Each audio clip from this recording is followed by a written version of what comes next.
This is for a collective that can sense or is experiencing either in this moment or will be experiencing a form of divine intervention that's about to take place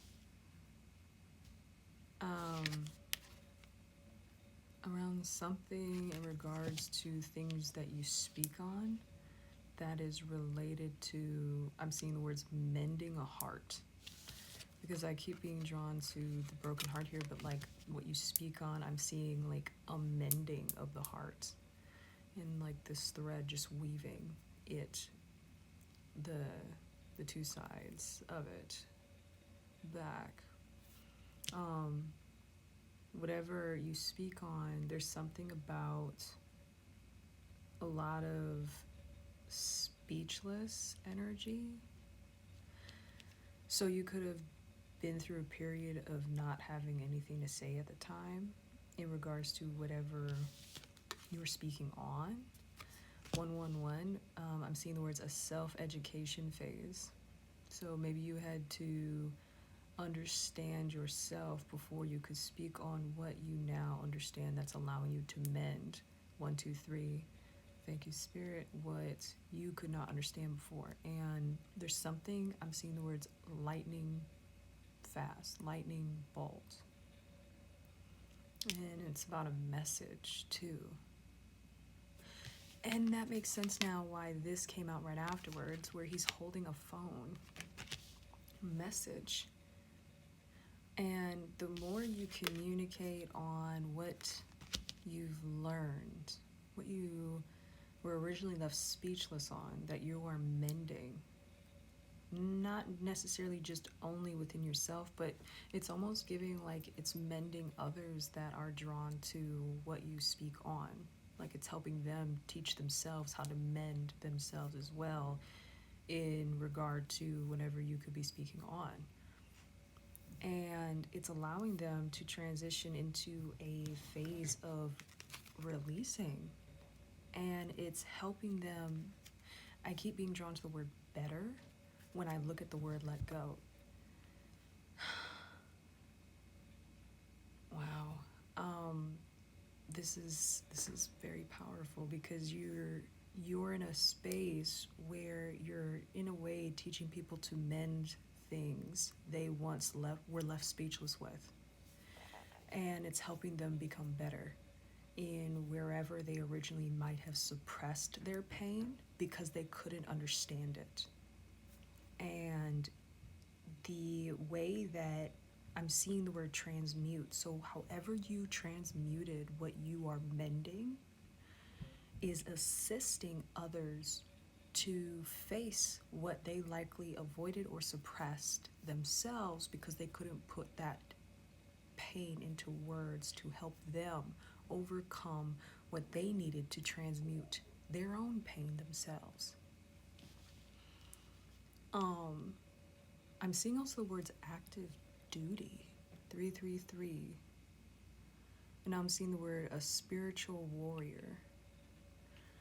Okay, so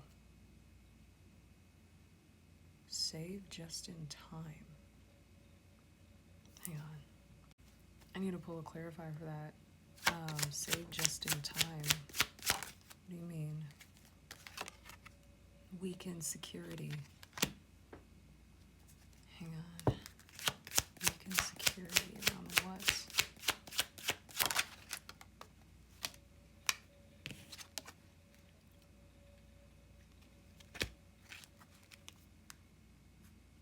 Ten of coins, 10 of wands, both upright. King of coins in reverse, represented by the statement weaken security, Ace of Cups, saved just in time.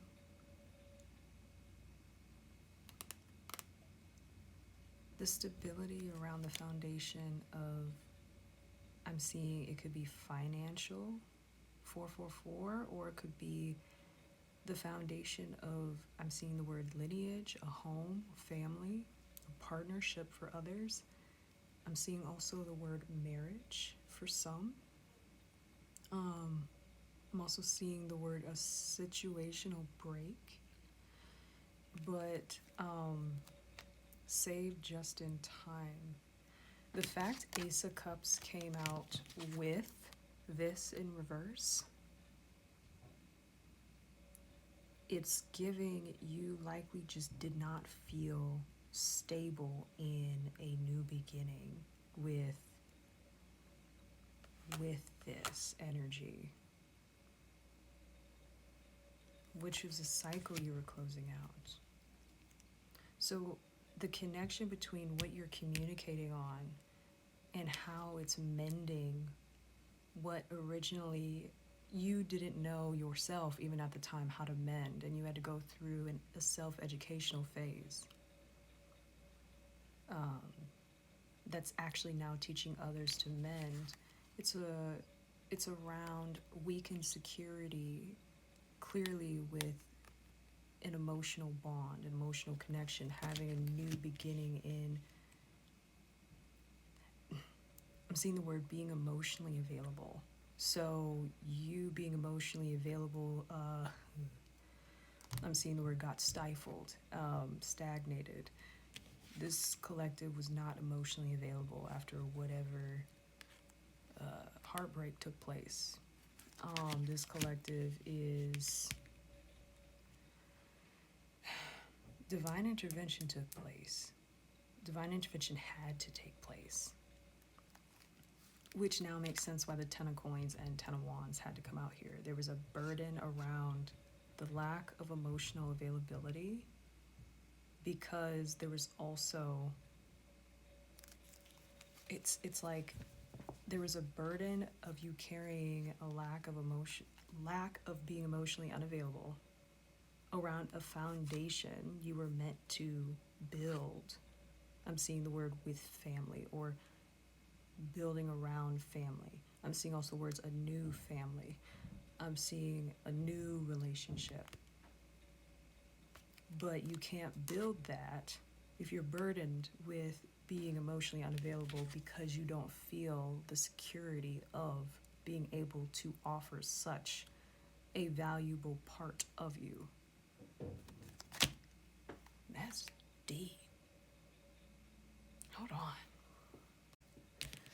Okay, so let's say this came in, an emotional offer came in during your heartbreak where you weren't able to explain your pain. You wouldn't be emotionally available to accept this. You wouldn't know how to accept it. You wouldn't know how to value it, because you already were still struggling with the lack of security and knowing that there was safety in being able to accept an emotional offer. Therefore, you were struggling with the habit of being emotionally unavailable after your personal experience. So this likely meant that this collective buried themselves in work.